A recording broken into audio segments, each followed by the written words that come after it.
door? Are there a couple chairs? The The sound's okay even coming out of there? Mark said to keep that door open. Yes, because the chickies girls. don't come. Yes. Yes. And then whatever we do with it, if the noise out there gets too much, that's the only thing. Just close this. All right, not a problem with that. All right. Are we too close to him? No, we're fine. Welcome. Hey, all right. Welcome to interference. All right. You saw. What did you have for? What was your first session? Safing out. Safing out with Kevin. Okay. All right. The theme today, as you've been told a couple times, is handling situations, things that come up in games, and how are we going to handle them? Well, what comes up in games that is a coach magnet more than interference? Who's called interference and had a coach just immediately, like that was the cue? Right? We've called interference almost every time. All right? Rare may be the time that we call interference and we don't get a coach wanting to know why. All right? That's why we have this session today. We're going to identify interference, batter's interference specifically. We're going to identify it. We're going to figure out what defines it, what doesn't, and how can we call it, and how can we call it consistently. Just like Tony said this morning, on Tuesday, Hank calls interference one way. Well, he didn't step on the plate. Ron comes in on Thursday and says he doesn't have to step on the plate for it to be interference. And then Bob comes in next Tuesday, and Bob has to hear from the coach because they all know he's the Virginia High School League rules interpreter, and now he has to hear about why Hank called it this way, and then Ron called it this way, and then Bob says something that may be one or the other. Yeah. Is this a second set? I'm sorry. Yeah. Yes. Second set? You get confused easy. So then Bob has to hear the next week about why we've got guys calling it two different ways. They figure out that somebody's not right, and then now that generates a phone call to Walls. And now he doesn't like that either. All because of various interpretations of very clear rules. All right? So now we're going to So now we're going to take a look at some scenarios today, and we're going to have a few of you hop in and decide, is it interference? Is it not? And defend why. All right? In our situations, I'm the batter, Mark's the catcher, you're going to get in here, be the umpire. We're going to assume we have a runner on first, less than 2 outs. I can call it 1 out. There's a runner on first, there's 1 out, and the runner is stealing. Right? Need a volunteer umpire. You'll use your carpet. Any volunteer umpires? I'll go. Come on. The catcher's box. Come on in. That's slippery.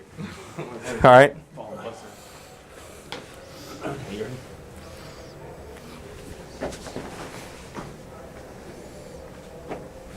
What's the result? Did it get him out a second? All right. That's okay. That's It okay. doesn't matter. That's okay. All right. So, you want to know, did he get him out a Is he second? safe or out a second? Safe. If he's safe, then you're out because that's interference. Okay. And he goes back to first. So I would signal that as interference, and then if he gets him out, then the play stands. So I s- ignore that this happened. He's out. We play ball. So as soon as you saw him safe at second, you're going to call the interference. Yeah, because we have one chance to get that play right. If he gets it on the first throw, he's out. Does that make, like, if we get him out at second, then we ignore the interference. Then the interference is ignored. I agree. Okay. And he's out. All right. Thank you. Let's do another scenario. I'm going to come back to it. Okay. All right. You want me to sit down? Hey, yes. Let's get another umpire in for a different scenario. Let's do the exact same thing. Volunteer. All right, Ken. Come on, Ken. All right.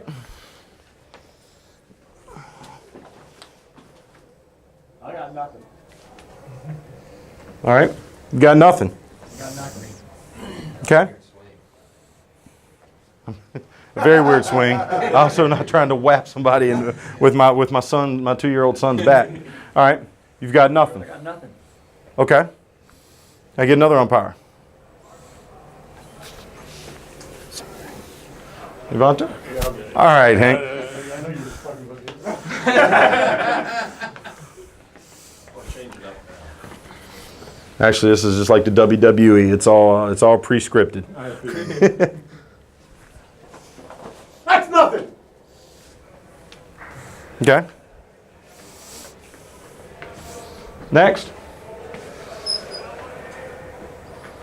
You perplexed look. Come on in. Come on in and come on in. Yes. All right.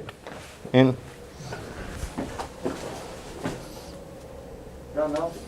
Got nothing. Okay. And I got one more. I need another umpire. There you go. All right, Raul. Still run on first, one out. Still run on first, run out. Every scenario here. All right. I got nothing. Got nothing. Okay. Thank you. We had 5 scenarios. I did the exact same thing 5 times. All right. We had 1, that's interference, but only if the runner ended up being safe. And we had 4, that's nothings. All right. The key to being able to call interference consistently, 1 is knowing what is interference. All right. We can't all be Tony, and I respect the heck out of him.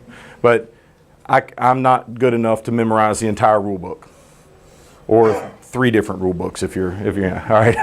And as respectful as I am of what he's able to do, I've got to rely on being able to memorize key components of rules that I am going to have to call upon in games.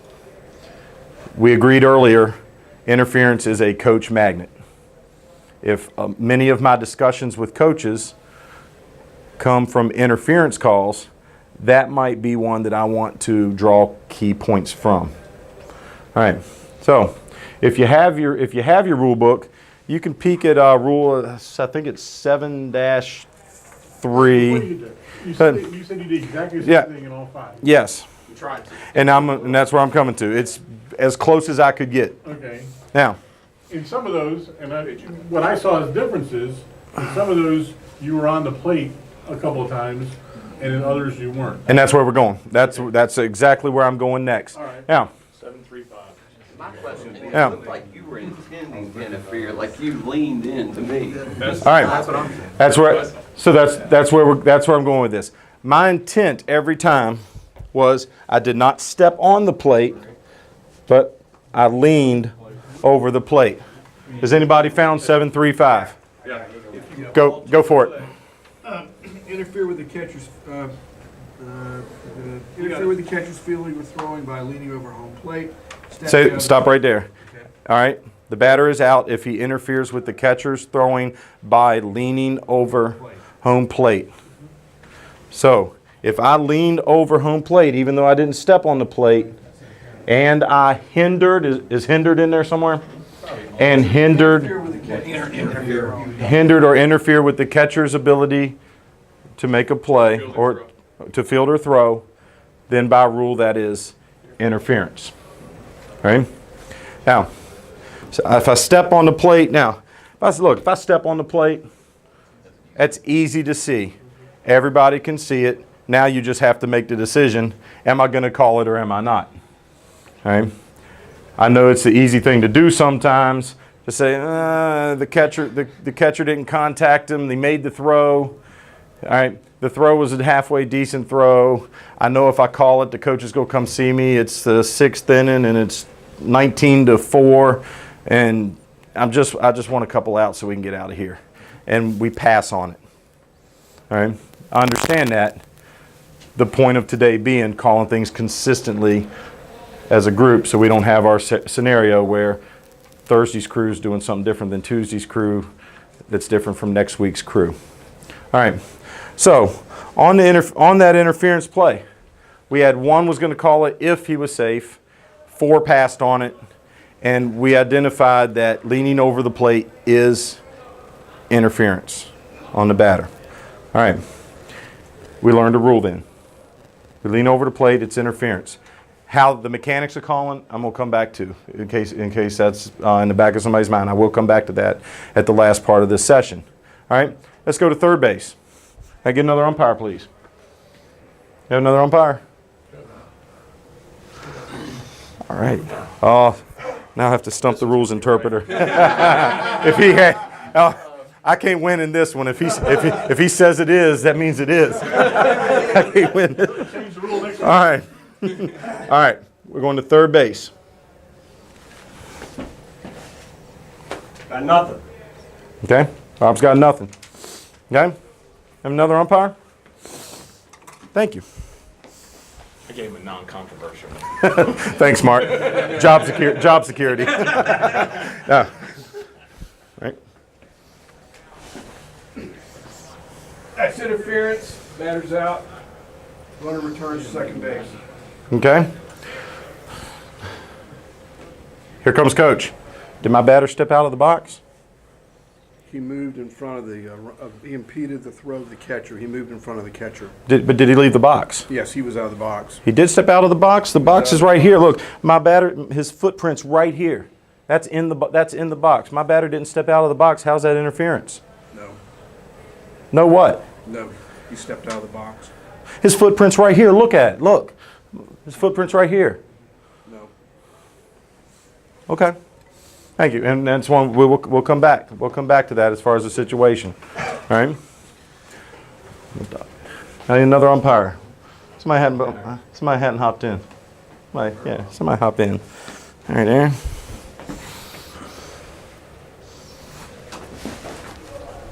Got nothing. All right. Why do we have nothing? Because you didn't interfere with him. You were, in my opinion, you were still in the box. You didn't interfere with the catcher. Okay, that's fair. All right. 3 different scenarios from the interference at third base. On the first one, the catcher stepped up to his right. That was Bob's play. No interference. Right? Catcher stepped up. There was 5 feet between the catcher and the batter. All right.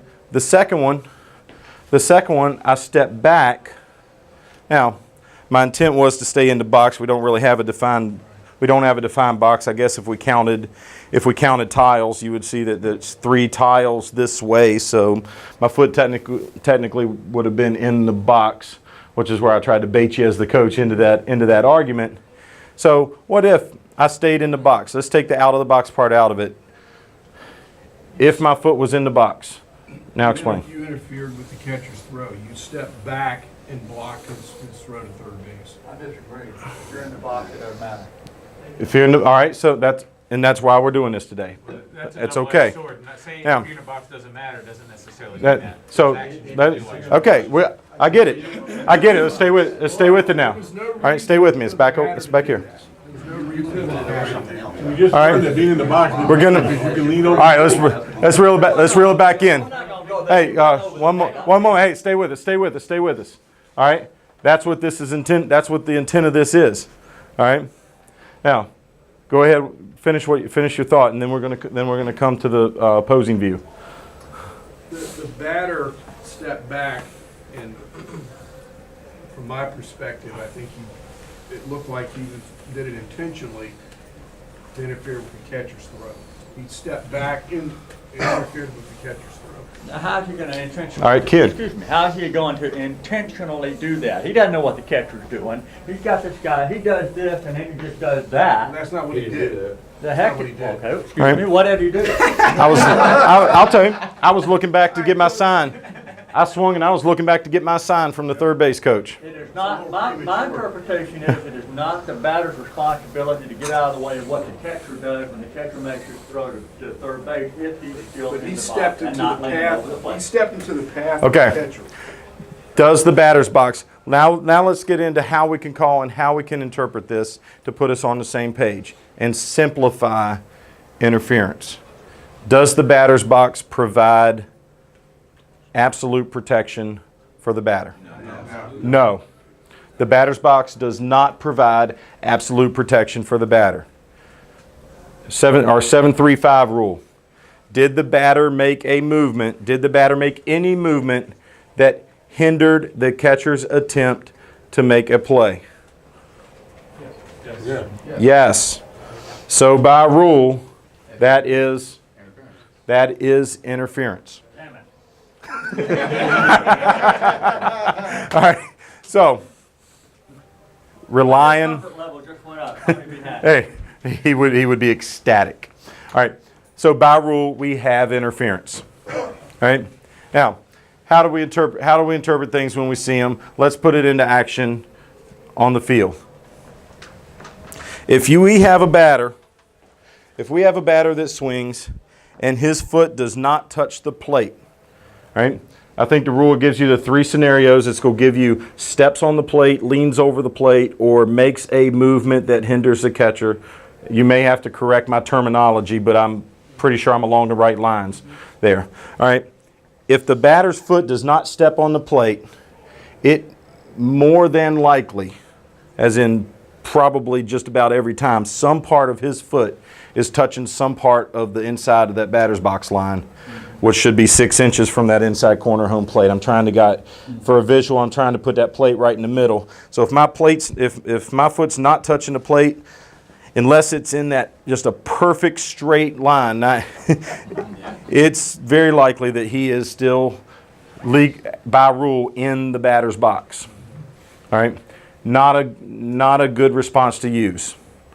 All right, if you're going to say he's out of the box, he better be on the plate. It's very difficult to be not in the box but not on the plate. So let's simplify it to the three things. When we call interference, and here comes a coach. He stepped on the plate. He stepped on the plate and hindered the catcher's ability to play. And you can use in my judgment. He stepped on the plate, and in my judgment, he hindered the catcher's ability to make a play. If he steps across, does that have to be interference? No. Doesn't have to be. All right. Because the pitch can take him that way. If he's not. Or if he's trying to get out of the way. I could swing if I. That's what I'm saying, if it's outside pitch, it can take him that way, because he's trying to protect the runner. Did he hinder? Not always. Did he hinder that? And Hank's right here. Right thought, wrong application. Where the pitch was doesn't matter. But if the catcher has He's to moving out of the delay way. Where for the- a millisecond, though, he's hindered. Did his action hinder the catcher's attempt to make a play? When you umpire. Did his actions hinder the catcher's attempt to make a play? All right. He stepped on the plate. He leaned over the plate. I didn't step on it. He leaned over. Okay. Don't try to lie to a coach. Mommy's back there filming. There's film everywhere. All right. There's video everywhere. Don't tell him he's on the plate. Don't tell coach he's on the plate and he's not. But you can say he leaned over the plate. All right. He leaned over the plate. As the coach is going to go back, he's going to look in his rule book. If he thinks you missed something, they're going to look in their rule books. And then, all right, they're going to look in their rule books to say, hey, he missed it. And then Ron's crew that comes in on Thursday at the plate conference, let me ask you about this play from the other day. Anybody ever had that happen? Let me ask you about. All right. So, and then here we are contradicting each other again. Stepped on the plate, leaned over the plate, or made a movement that, in my judgment, hindered the catcher's ability to make a play. Let me ask a question. Absolutely, Bob. Why are you using stepping on the plate? Why? Can There's you step three. on the plate and be on the batter's box line? With your canal boots, you can. What does the rule refer to? The Nothing three. about stepping on home plate. The high school doesn't say step on the High school rule book. High school says step out of the batter's box. If I'm on the plate, can I step on the plate without being leaned on the plate? Sure. Okay. Then maybe we should say leaned on the plate. He was over the plate. The batter was on top of the plate. The batter was on the plate. All right. The goal here, and thank you for the correction on the rule book, exact terminology of the rule book. All right. So noted. If the batter is on or over the plate, he is illegal. And if that altered the catcher's attempt to play, hindered the catcher's attempt to play on the runner. Did you ever Now. answer the question about stepping over that you just did? I did. Did it hinder? You have to make a judgment. My judgment, he did not hinder. You have to make a judgment on that. All right. All right, now, Glad you on the call, when do I call it? Coming back to where we started. When do I call it? Immediately. Judge, interference or not interference, we're going to judge the action. All right? We're not judging the result, we're judging the action. If we have interference, if we have batter's interference, that's immediate. All right? So we're umpiring, pitch, we have the action. That's interference. And just hold your hand there. See what happens. Point at the batter. That's interference. Now, if he's out, put your hand down. Get ready to call the next pitch. But if that, yes, Justin. I got a question, what you were talking about earlier, like, you know, say the team that's batting is down like 19-2 in the third inning, and it's one of those plays where it's obvious, but you say, oh, well, maybe I can get away with not calling it. You know, this team's down by 17 runs.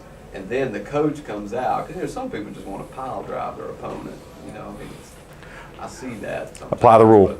But anyway, I mean, you didn't call it initially, and then the play happens. Remember you were saying earlier, sometimes you may try to ignore it because it's not going to have an impact on the game. No. The coach comes out I would not ignore it. All right. I think I wanted to come back to it so that we could give it due diligence. Umpire the play. If it's interference, immediate. That's interference.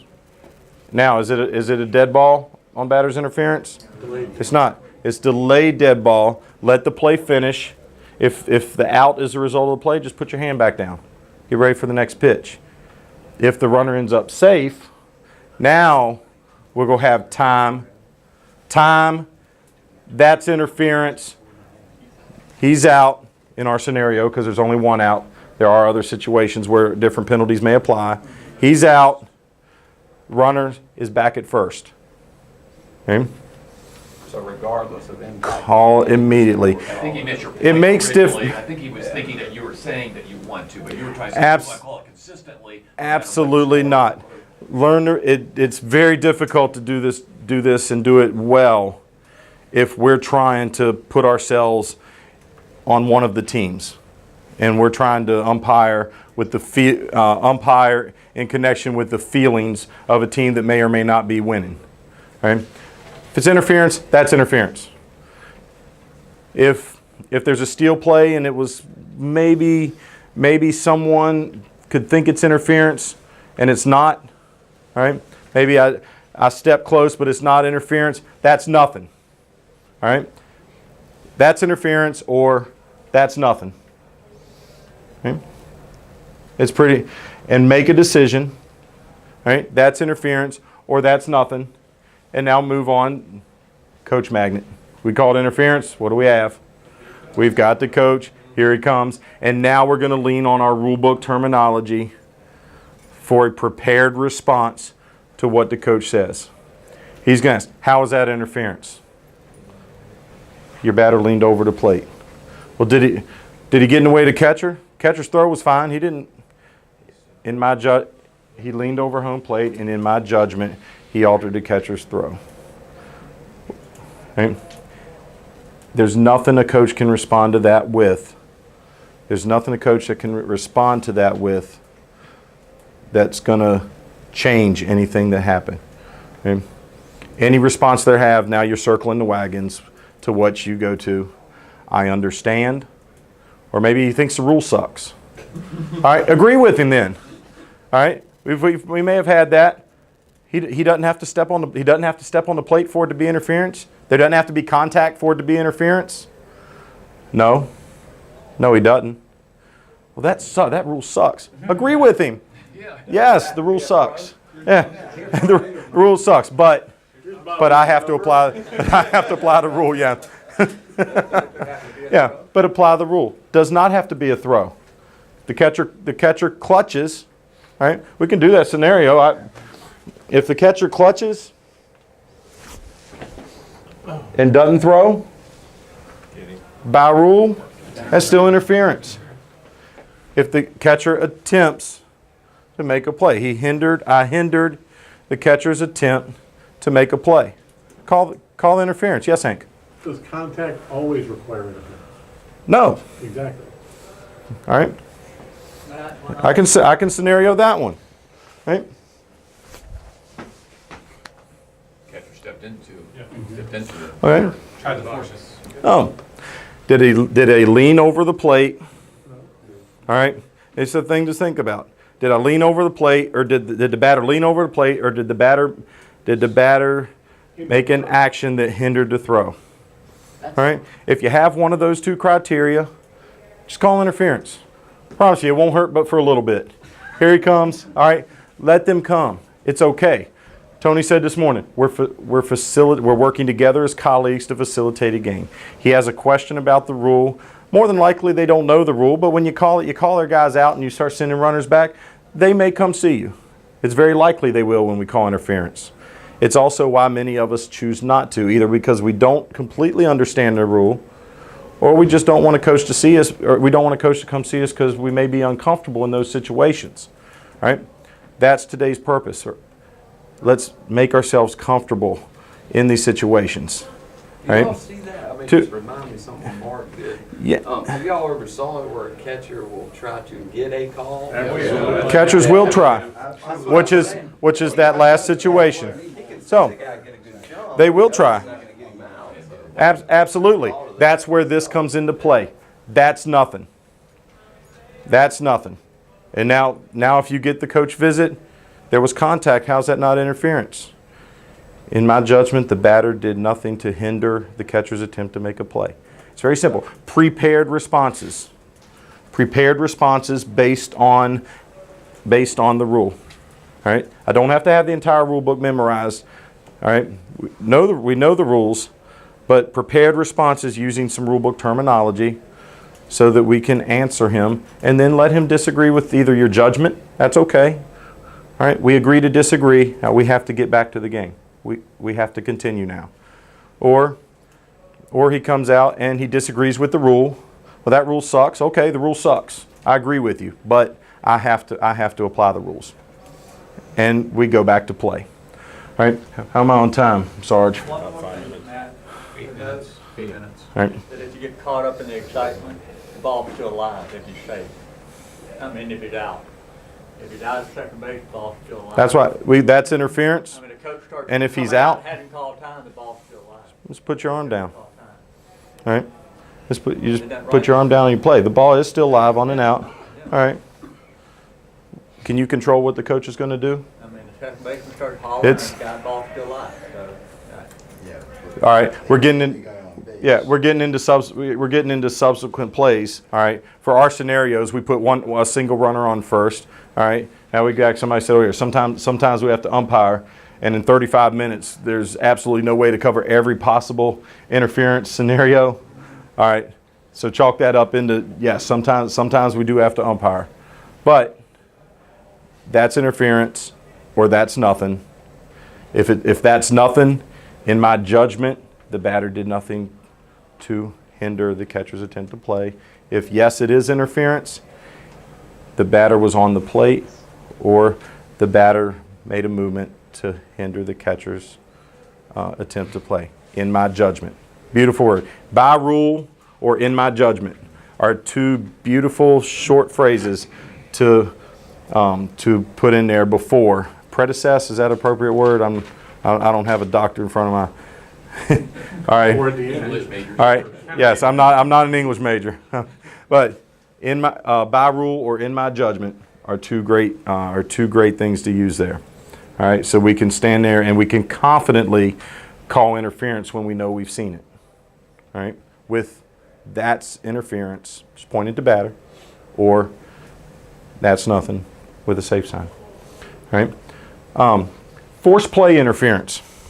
And no, we will not be demonstrating force play. I tried to talk Yoder into sliding into second base here on the floor, but he wasn't having any of it. All right. Force play interference. Whose call is it? Primarily, it's the field. Both. Primary is the I'm field. sorry. All right. Ron says. Primary is the Yeah, field. late guy. You say it's primary field, you say it's plate guy. Well, you know. Go ahead, Hank. We're going to say it's both. But how could we apply it? We could sit and talk about mechanics manuals. We can break down the rules. I'm going to give us a way to simplify and increase our consistency in how we call it. Oh, we got our first violator. Only problem is he's a timer. is on. All right. How can we simplify it? I'm gonna give you something to add to your pregame to help simplify how we call interference and to be confident in it. As the base guy, as the base umpire, if that's the second base, this is now second base, first base is over there, third base is that way. All right. So I'm a base umpire in the middle. How can I be responsible for force play interference when I've got to turn and make a call on what is usually a close play at first base? You have it till you turn. What can I do have it till I turn. What can I focus in on? What can I see? What can I see as it applies to the force play slide rule? I think 8.4 or something in your rule books. Right? The slide itself. Say it again. The slide itself. The slide. I can see whether the runner slides directly into the base, whether he slides or runs away from the fielder, or whether he slides at the fielder. And if the runner makes the decision to slide out of the baseline at the fielder, I can see that, and I can say, that's interference. Right? If it's one thing I can look for as a base umpire, right? If it's one thing, if this is something I'm looking at, how can I as a base guy, these are questions we've got, how can I as a base guy get interference? I have to turn and make a play, and it's usually a nut cutter play. It's close. And I really want to be in a good position for that. What's the one thing I can see here? Did he slide into the base, away from the fielder, or towards the fielder? And if he slid towards the fielder, that's interference, and I can see it, and I can say that's interference. And now that doesn't matter. Right? That's interference. Time, he's out, and he is out. Right? What's the hardest thing for the plate guy to see? Slide straight in. Whether he slid straight in. As a plate umpire, moving out, coming out from behind the plate on a force play at second base, can a plate umpire see if he pops up into the fielder? Yeah. So, all right, that should be a 5-minute left now. 3 minutes. All right. Come on now. All right. Can a plate umpire see? Did he pop up into the fielder? Yes. Can a plate umpire see if he slides beyond the bag, beyond the base? So, all right. And makes contact. All right. So plate umpire can see these things. All right. Easy for the plate umpire. Pop up, sliding beyond the bag. Plate umpire, that's interference. And now we've covered probably three of the most violated aspects of the rule. We pre-gamed it in the parking lot or locker room if we're lucky. Extremely lucky. All right. But we put it as part of our pregame. As a base guy, and I'll get the slide. It doesn't absolve the plate umpire of responsibility for the slide. Doesn't absolve, but we're trusting each other. We're working together as a crew.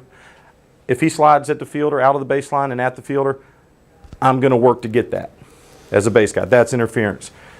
Plate guy, he's not absolved from the slide, but if he pops up or slides beyond and contacts the fielder, hey, I see it, I can get it. That's interference. And now